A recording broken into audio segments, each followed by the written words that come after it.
aqui atrás. O nosso terceiro convidado de hoje. Opa, lado de cá. Aê! Olha aqui atrás. Tá legal, tá, gente? A internet às vezes fica ruim, sim, mas a gente vai continuar aqui, ó, celebrando o dia 30, não é verdade? Então vamos continuar, hein? O nosso próximo convidado é o professor de Libras, influenciador digital, youtuber, e o tema de agora, qual vai ser? Pedagogia da empatia. Por quê? Você precisa aprender Libras. Você está em casa, não está fazendo nada, quarentena, fazendo nada. Procura uma língua para aprender. Pedagogia, a empatia. Agora vamos receber o nosso convidado, Léo Vitorino. Chega mais, chega mais, chega mais. Olá! Vou chamar o tradutor também. Atenção. Léo, brigadão. Brigadão por ter aceitado, viu? Hoje, um dia importante, dia 30 de setembro, o dia do surdo, mas é bom espalhar para as pessoas que estão em casa que o dia do surdo é só dia 30 de setembro, não. Só dia 26 de setembro, não. Todo dia, o ano continua. Não é verdade?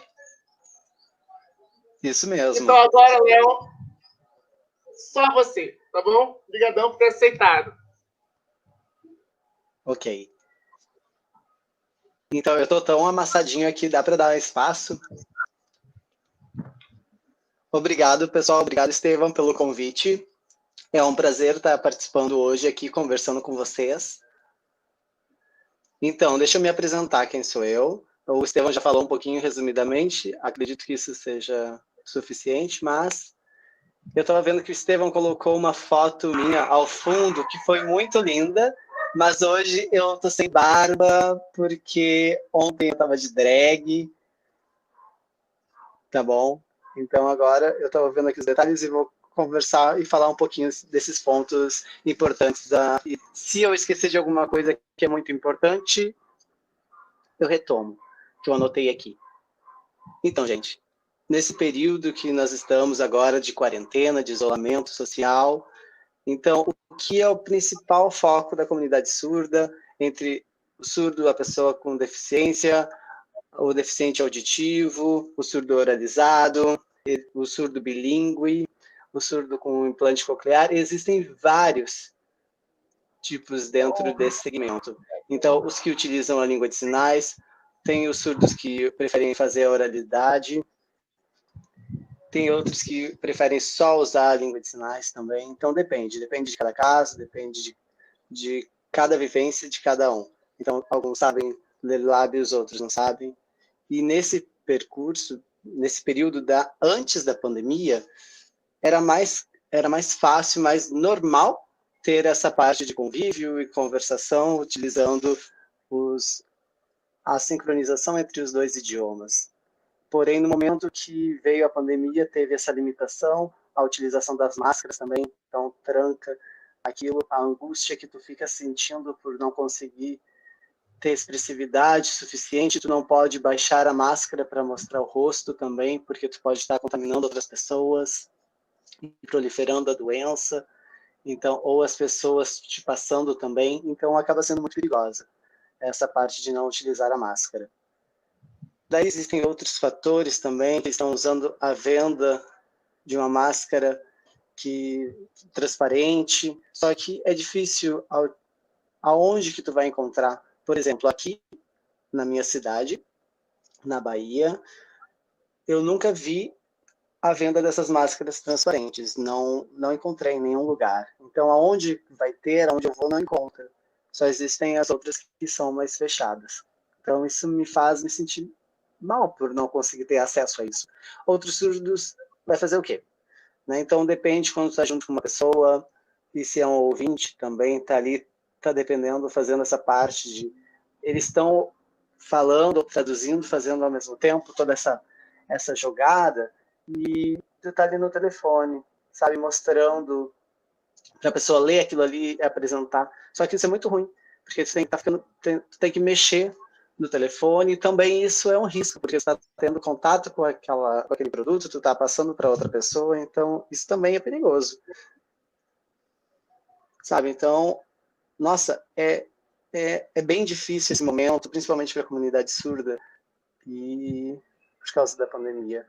Então, eu sei da responsabilidade de utilizar a máscara, eu sei que é difícil isso para nós, ok? Mas presencialmente. Agora, tendo a pandemia, fica pensando, onde eu posso mandar?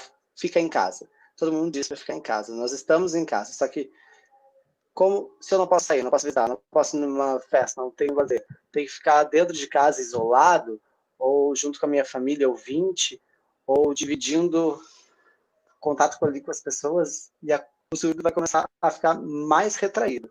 Então, como eu vou me comunicar? Com quem eu vou ter isso? Minha família tem dificuldades com a língua de sinais, a comunicação é falha aqui dentro da família, então a gente vai se sentir mal. Então tu começa a sentir toda aquela pressão ali dentro de casa, ou se tu mora dentro de uma casa de aluguel, por exemplo, e tu divide com alguém, mas a comunicação fica não é independente, ela tem problemas, então tu começa a ficar mais isolado ainda. Sabe, a tua vida, as pessoas ali em volta, a comunicação, os conteúdos, toda essa parte de informação, tu só fica assistindo para o ouvinte consegue colocar conteúdos e tudo mais, principalmente no Instagram, nos stories, eles estão bombardeando de informações, tudo falado, realizado, mas falta legenda. Então a informação fica limitada. Né? Aí tu fica naquela parte de como eu dentro de casa já tenho a limitação por causa da família e dos amigos daqui que não sabem a língua de sinais, então a comunicação tá escassa, tô sozinho, e no momento que eu tento ir nas redes sociais também encontro algumas limitações, então isso é bem complicado, por isso que eu peço, coloquem a legenda, principalmente, tentem provar isso. Mas as pessoas falam, desculpa, mas colocar a legenda eu não consigo, não tenho tempo, só enrolam, colocam desculpas. Só que fico pensando assim, poxa, se tu tem vontade e tu quer que as pessoas se sintam bem, eu vou colocar. Se tu é um digital influencer, principalmente, tu tem essa importância, tu vê que é importante isso no teu conteúdo, das coisas que tu tá gerando, então tu vai pensar, sim, nas pessoas próximas de ti. Então, essa condição condição de surdo, ou de pessoa cega, ou do cadeirante, de todos os tipos de deficiência, sabe? Então depende muito da pessoa, do pensamento dela, de pensar em inclusão. Isso sim, tu ter a força de vontade de querer colocar a informação a partir de uma legenda, por exemplo. Então, eu, por exemplo, sou surdo, estou sinalizando tudo aqui, mas também posso estar oralizando. Exemplo, estou fazendo as duas coisas ao mesmo tempo. Ok. Mas, no momento, para mim, para o meu conforto, é diferente. Eu poderia só estar sinalizando, que isso seria muito mais fácil para mim. Não precisaria colocar a parte escrita ou tudo mais e colocar aquela outra formação. Não me sentiria bem fazendo. Porém, eu noto e penso também que pela parte de inclusão, no momento que eu estou em vídeo, por exemplo, fazendo a sinalização, utilizando as minhas mãos, e eu coloco a legenda ali, por que eu estou colocando ela? Para passar a informação não só para o surdo. A minha informação é só para eles? Sim. Eles são capazes de compreender e tudo mais, mas os ouvintes também podem estar interessados em saber o que está acontecendo ali, e observar o conteúdo e querer ver os vídeos. E tem a legenda. Aí ele não presta muita atenção nas minhas mãos, ele acaba prestando atenção lá na legenda, sabe? Então, compreendo essa parte. Mas, dependendo do tempo e das pessoas, e se a pessoa é cega? Aí eu fico pensando, aí eu estou sinalizando, mas ela não está enxergando. A linha ali dentro está fazendo a legenda e a pessoa não está lendo, porque ela não está conseguindo enxergar. Como eu vou chegar na pessoa cega? Então eu peço para alguma pessoa ouvinte fazer a tradução e fazer a oralidade também dessa história, onde eu acabo pagando, eu exerço essa forma, onde não tenho tanto dinheiro para isso, mas é um investimento. É um investimento para mim, onde eu vejo que a pessoa é capaz e tudo mais, e essa parte, sim, paguei, ok. Então ela faz a oralidade também. Então tem a voz dentro do vídeo E todas as pessoas conseguem ser alcançadas com isso.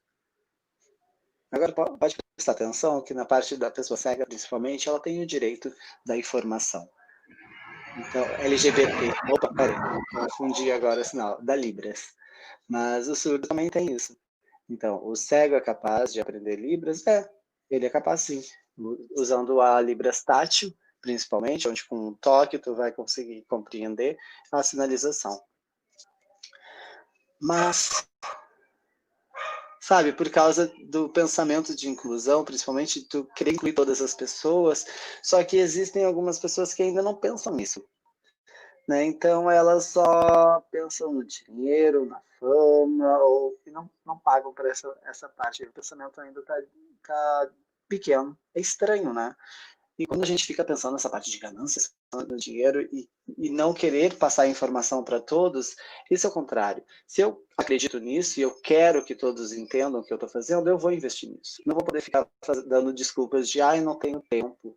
Se tu não tem tempo, então tenha dinheiro. Então pague, ou faça, adapte-se. Né? Então faça uma proposta, veja se tem alguma coisa que seja mais em conta, dependendo, faça essa adaptação que tu vai conseguir compreender. Porque os ouvintes oralizando, só eles fazendo a parte de tradução para a legenda, é barato, sabe? Pode ser, depende do tempo, tudo mais, dentro de um vídeo, depende, tu consegue. É só ter força de vontade, é só o ouvinte querer fazer isso. Então, ao contrário, o surdo ele vai ter essa limitação, porque ele está dentro dessa bolha, onde o surdo só pode se comunicar com o surdo. Não, ele tem que conversar e se comunicar com as pessoas de fora também. A comunicação e a informação, ela tem tanta diversidade dentro dos espaços que a gente precisa conhecer toda essa pluralidade que existe por ali entre o mundo ouvinte, principalmente, e que o mundo surdo quer conhecer também. Então, fazer essa troca, onde o pensamento aberto entre os dois lados, e sim existir a inclusão e a troca contínua entre os dois públicos. Isso sim seria para ter um futuro melhor. Então agora sim já terminei essa parte. Agora eu vi que alguns surdos já sofrem por causa dessa limitação da comunicação.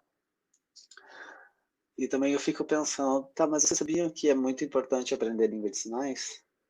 Aí aqui no Brasil, então, existe, a partir de uma pesquisa do IBGE, eles falam que aqui dentro do Brasil tem quase 10 trilhões de pessoas surdas. Então, é muita gente. Mas eu fico pensando, nossa, mas que estranho, aqui no Brasil tem 10 bilhões ou trilhões aqui de pessoas, é muita gente. Não, mas por quê? Agora vocês fiquem pensando e observem, tá? A parte do ouvido. Se tu é surdo, tu tá vendo ali, todo mundo tem a orelha, né? A orelha tá aqui. Então, de cada uma pessoa vai ser diferente também, porque todo mundo pode olhar, as pessoas que estão passando na rua, tu não sabe se a pessoa ela escuta ou não, porque a orelha ela vai ter ali. Agora, por exemplo, tu vai dentro do supermercado, tem uma fila. A fila do caixa ali para pagar. Tu está esperando ali dentro da fila, então pode acontecer de uma pessoa estar atrás de ti e ser surda. Só que tu não tá sabendo, tu não sabe que ela é surda. Aí tu olha para trás, tu olha para frente, ok, tu não sabe que ela é surda. Sabe, passa despercebido. Então depende muito das pessoas. Não tem como fazer, não é uma percepção, não existe uma percepção assim dessa condição de ser surdo. Então não é visível, tu não enxerga isso. Por isso é difícil notar. Agora, atualmente, a gente vê que o ponto principal assim, a vontade de aprender Libras, como surge, sabe, da parte de comunicação com o surdo. Então, por exemplo, aqui dentro do Brasil, a primeira língua é o português, ok? Isso oficialmente. Dentro do Brasil, a língua oficial é. Agora, a Libras, ela é uma segunda língua para cima, usual. Então, ela é utilizada aqui dentro do Brasil. Mas, que estranho, dentro da escola não tem essa disciplina de Libras. Por quê? Então, eu acho estranho também. Então, muitas pessoas acabam estudando inglês, ou espanhol, francês, só que a disciplina não é obrigatória. A Libras não é obrigatória, e as outras são. Então agora tu fica pensando, por exemplo, o inglês e o francês. E o espanhol, por exemplo, são importantes também. A língua de sinais ela é mais importante ainda do que isso. É muito... Nossa, tem muito surdo dentro do Brasil. Então tu deveria saber. Agora, por exemplo, vocês que precisam pensar um pouco mais sobre o futuro, sabe? As questões futuras. Por exemplo, dentro do trabalho, acessibilidade, ok? A parte de comunicação com uma pessoa surda. Ou um cliente, sabe? Cliente, existem essas duas variações. O atendimento com um cliente surdo, como tu vai fazer? Fica dependendo de alguém, da mãe, do pai, alguma coisa assim, tu não consegue. Antigamente era isso. Então o sujeito ia lá e a parte de autonomia não teria muito, ficaria limitada. Então, vocês precisam se organizar com isso, nessa forma de aprender a língua de sinais, principalmente. Não precisa ser fluente, mas que saibam os sinais básicos, principalmente, que vocês consigam fazer essa comunicação com o surdo, para o surdo notar, assim, se sentir bem, porque a pessoa vai estar conseguindo compreender ele e está fazendo uma troca. Então, se tu conhece esse mundo, o mundo ouvinte, a cultura surda, os costumes também ali que são regidos por eles, então falta você conhecer também o nosso mundo. A gente conhece o mundo ouvinte porque o ouvinte não pode conhecer a cultura surda também. Né? Então, o que é isso? O que são esses movimentos com as mãos? A curiosidade também, a curiosidade em querer aprender, a querer entender essa parte de comunicação. Por exemplo, na faculdade, existem algumas disciplinas de Libras que são obrigatórias, mas só nas licenciaturas. Desculpa, errei a datilologia. Na licenciatura. Então, por exemplo, dentro da licenciatura é obrigado, mas só isso, só na licenciatura. Ok, só que os outros cursos, né? Igual os bacharelado, medicina, a área da saúde, todos eles não são obrigados ainda, só é optativa. Então a disciplina acaba sendo optativa. Só que isso é um grande problema, porque imagina, a pessoa vai olhar assim a disciplina, é optativa? Então eu não quero, prefiro fazer uma outra. Ou me formei fora, estou trabalhando já, estou dentro de um hospital trabalhando, por exemplo, não sei nada de língua de sinais. E acontece de um surdo sofrer um acidente, chega lá, doente, um paciente surdo chega. Então o paciente chegou ali numa emergência, mas precisa ser atendido rápido, mas a comunicação foi limitada, não deu. O profissional da saúde, eu sou profissional, eu sou médico, ok, eu sou enfermeira, tudo mais, sou da farmácia, da parte, só que, é um surdo, como é que eu não sei nada de comunicação, como é que eu vou conversar com ele, como é que eu vou explicar o que eu vou fazer, e já fica aquela coisa, aquele nervosismo, porque ele não vai fazer, não vai saber o que fazer. O que tu faz, gente? O que tu faz? Tu não tem essa experiência de vida, tu não teve nenhuma base antes, então a comunicação vai ficar pior ainda, porque tu vai começar a ficar nervoso com essa situação. E pode acontecer da pessoa morrer. Morreu. Será que por causa que eu não sabia isso? Pode acontecer. Já pensou nisso? Tu já parou para pensar? Não só dentro do hospital, gente. Qualquer outro lugar pode acontecer. No juiz, na igreja do luterano, numa loja, também pode acontecer. Então, porque muitos surdos se comunicam entre eles. Ok, aí tem experiência também, alguns surdos têm a parte de oralidade também. Então, existe isso. Mas, exemplo, eu sou um surdo que não sou oralizado, ok? Tenho uma leitura labial básica. Então, tem muitas pessoas que têm, e alguns não têm também o português, ou não têm o português escrito muito bom, aí é difícil, tu não consegue compreender o que está escrito, porque o português acaba sendo a nossa língua segunda. Então, às vezes, pode acontecer isso. Então, tu não sabe o que pode acontecer. Então, se ele não sabe falar, ou ele não sabe oralizar, só sabe sinalizar. Então, depende muito do caso. Mas agora, por exemplo, eu sou ouvinte, eu preciso saber Libras, por quê? Se o surdo não aprende a oralizar. Então, muitas pessoas já me perguntaram isso, porque eu não quis aprender a oralizar em vez de aprender Libras. Só que assim, ó, o surdo pode aprender a oralizar, só que é muito demorado. O processo é muito difícil também, porque a gente não tem uma referência auditiva para estar ouvindo para representar ela depois na fala. Então, tem que estar fazendo vários exercícios, diariamente fazendo isso, e é um processo longo, demorado, que acaba sendo bem complicado, sabe? Então, a fono, tu tem que estar participando, trabalhando com a fono por muito tempo, só que é difícil ter um resultado. Depende muito do surdo também, do resultado. Existem ouvintes que são capazes, sim, de aprender a língua de sinais, só na parte visual mesmo, de estar olhando e já entendendo, ou achando legal isso e querendo ter isso como uma língua segunda ou uma língua terceira, ter o português, o inglês, a Libras, por exemplo, pode ter. Então, eu acho chique.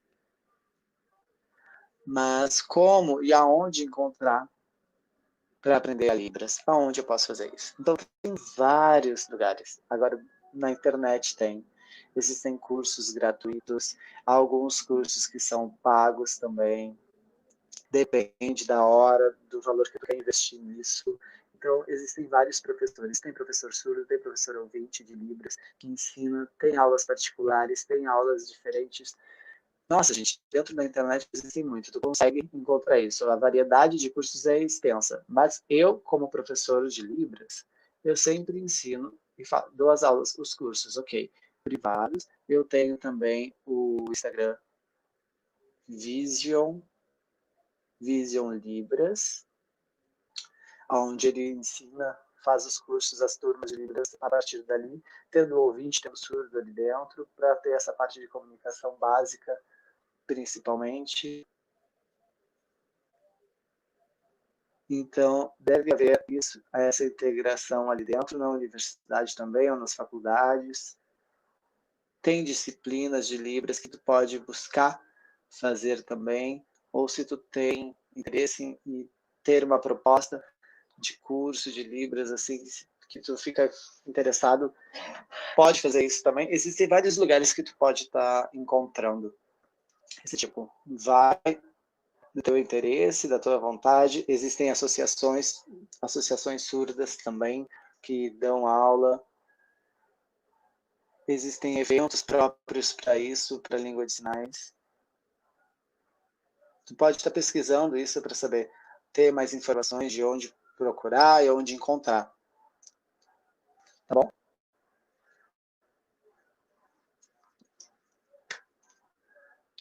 Vou ver aqui se faltou alguma coisa. Deixa eu ver. Ok. Quase no fim. Então, se vocês acham que eu esqueci de falar alguma coisa, ou se falei muito resumidamente também, vocês estão livres para me perguntar. Ok? Fim.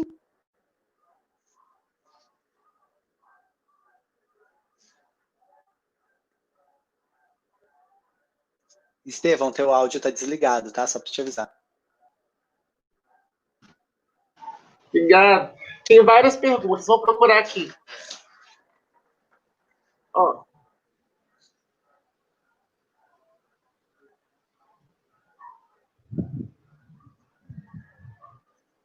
Então, deixa eu pensar um pouquinho. São vários, né, desafios que eu fui encontrando, mas o mais difícil para mim,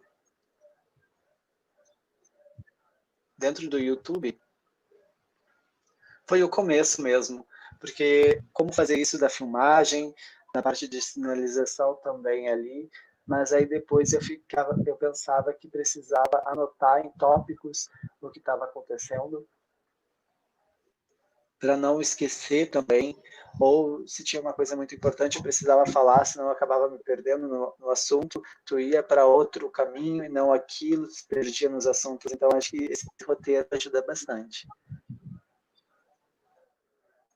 Então, ter o roteiro, deixar organizado essa parte por tópicos, o português também, deixar ali bem organizadinho, porque isso faz tu seguir aquele roteiro e fica menos difícil, porque são duas línguas bem diferentes também. No momento que tu deixa o português e a Libras ali, nossa, isso é bem tu lê aquilo ali, aí tu experimenta sinalizar aquilo ali só, o que tá escrito fazer a sinalização, e a estrutura fica bem diferente.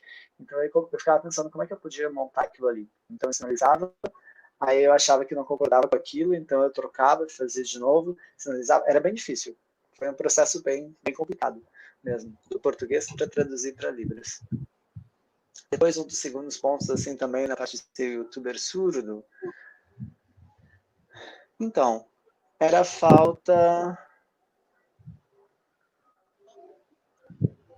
de referência, de não ter ali a parte de adaptação, de ter que colocar legenda, essas coisas eu não sabia fazer. Então eu tinha que pesquisar na internet, ver isso também. Algumas outras pessoas, outros youtubers surdos também, isso ajudava a ter uma referência, mas ainda falta ter isso de encontro de outra pessoa para dar uma identidade, para auxiliar também nessa construção. Porque o youtuber ouvinte, nossa, eles crescem muito rápido, todo mundo olha, só que no momento que tu está sendo um youtuber surdo ali, o grupo fica um pouco mais limitado. Aí as pessoas tu tem que dar um conteúdo para eles terem interesse de estar buscando o teu material, as tuas coisas ali. Então aí sim, os ouvintes acabam olhando, não é uma coisa de tristeza, assim, de visualização, mas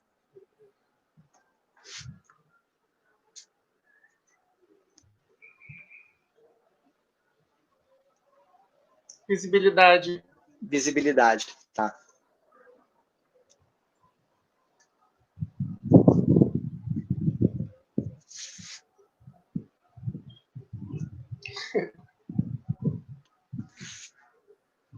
Na quarentena, ó, nesse período de quarentena, você mudou o quê? Só o seu visual? Você mudou o quê mais? Então só a barba mesmo que eu tive que tirar. Nada mudou. Só a barba, porque ontem eu tava de drag. E você mudou o quê no seu dia a dia? Você mudou o quê nesse período da quarentena? Só ontem mesmo eu tive que mudar. Sim. Só E ontem nesse, eu tive. Eu tô pensando. e nesse período da quarentena, no seu dia a dia, home office, mudou o quê? Ah, então. Agora eu entendi. Bem, eu tive que começar. Deixa eu pensar aqui, gente. Peraí. Por causa da quarentena e ter que ficar no isolamento social, eu moro sozinho, né? Então, a minha família mora em outro lugar, em outra cidade. É aqui perto, mas então os meus amigos são de longe. Isso só que é complicado, que aí são de outra cidade, que eu me mudei há 2 meses. Antes da pandemia, eu acabei ficando em casa. E como não tenho muitos amigos por aqui, nada de amigos, são alguns colegas de trabalho, então no momento que eu me mudei para cá, fiquei a trabalho, literalmente. Então os meus amigos são tudo de fora, de outras cidades. Daí ficar só em casa eu comecei a aprender a cozinhar, a fazer minha própria comida, tive que aprender a fazer isso. Bem, deixa eu pensar. Eu comecei a ter essa parte de me conhecer como pessoa, então essa parte de visibilidade isso me ajudou bastante a melhorar como ser. A minha leitura também, comecei a ler mais. Antigamente não tinha tempo para isso, era muito trabalho, muita informação, e agora ficando em casa, mais calmo. Tem muita coisa para fazer? Tem muita coisa para fazer, mas a leitura também está sendo um complemento para mim, que eu estou tendo tempo para fazer isso. Então eu comecei a melhorar muito os meus hábitos. Então eu me adaptei também a isso, que antigamente eu só pensava em mexer no celular e ficava o dia todo no telefone, minha cabeça ficava latejando, os olhos doendo, o corpo, então, nossa, meu Deus, e agora eu mudei esses hábitos por causa disso, então eu comecei a pensar um pouco mais em mim, e me ver também, isso começou a me ajudar bastante. Então o telefone diminui a quantidade de tempo que eu utilizo ele, fico mais tempo com as leituras também, porque isso me faz me sentir melhor. Estou cozinhando e aquilo me alivia também.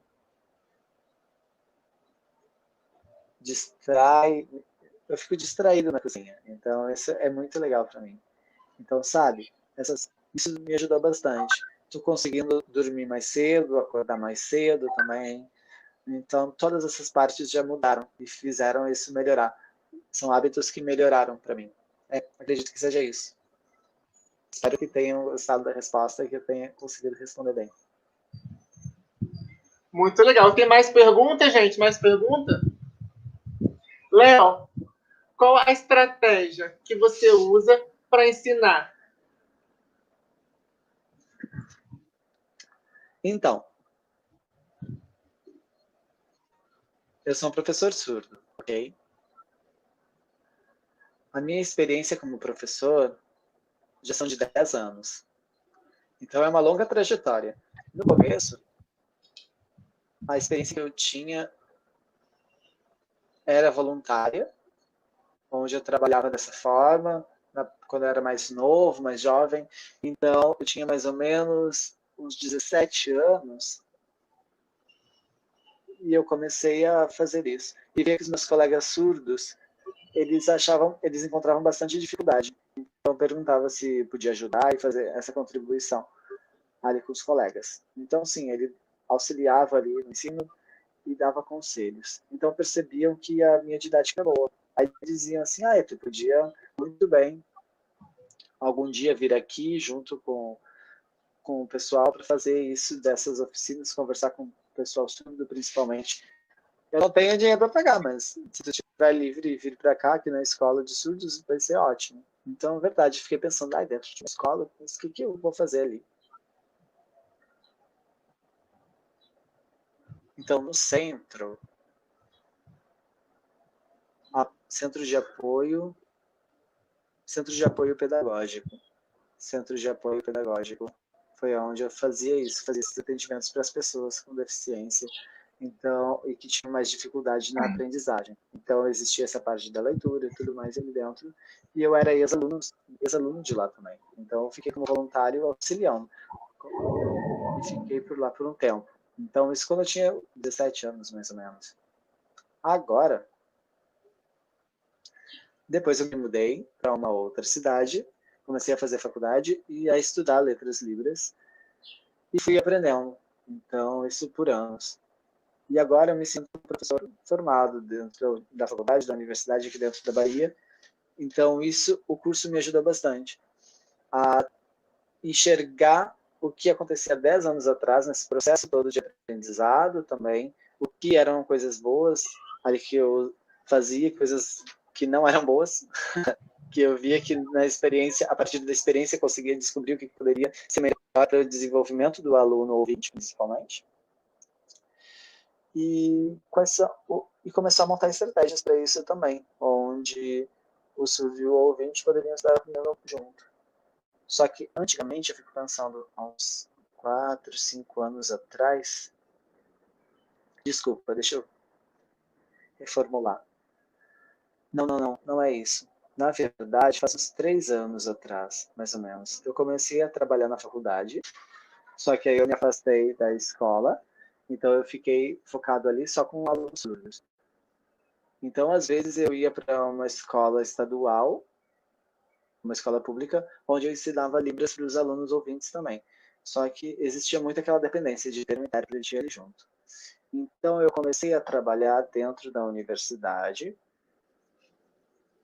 e aquilo foi mudando o meu modo de pensar. Então, no trabalho tinha o intérprete, às vezes, de apoio, mas não era todas as aulas eu estava sinalizando e ele ficava falando ali do lado, oralizando aquilo tudo. Então, um dia aconteceu que não tinha um intérprete, porque ela teve compromisso, alguma coisa, então ela não estava lá. E os alunos surdos ficaram naquela dependência ali também, que falavam que precisava ter um intérprete ali junto.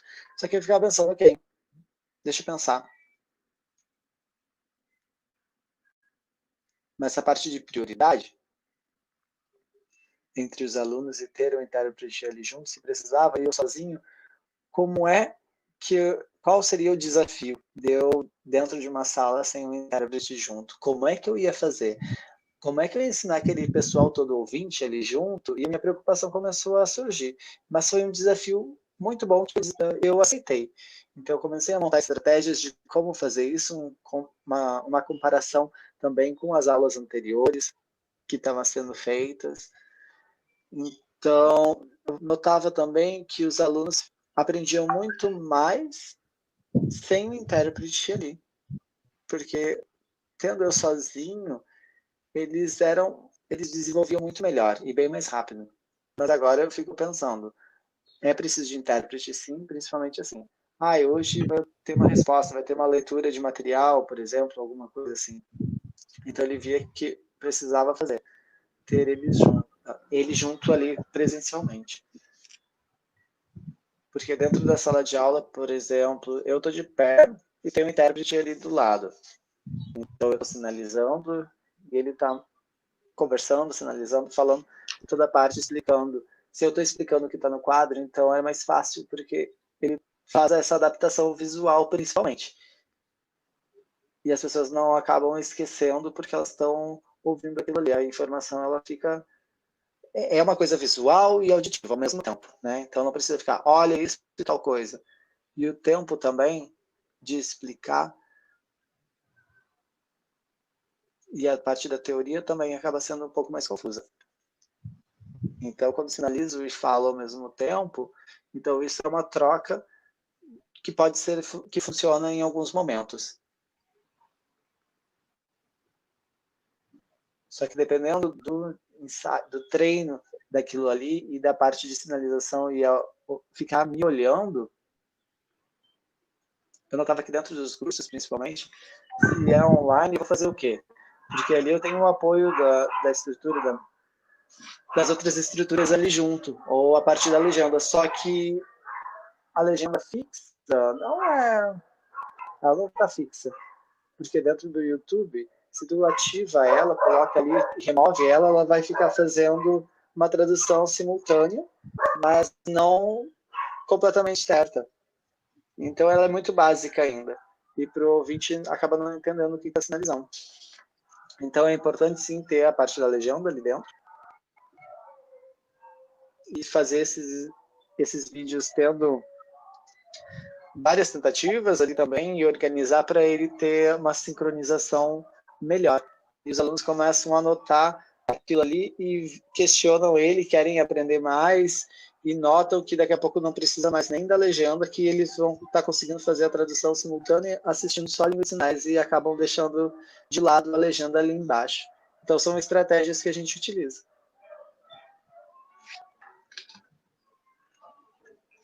Que legal, né, gente? Muito legal. Tema importantíssimo. Tem várias perguntas, mas o nosso tempo está terminando.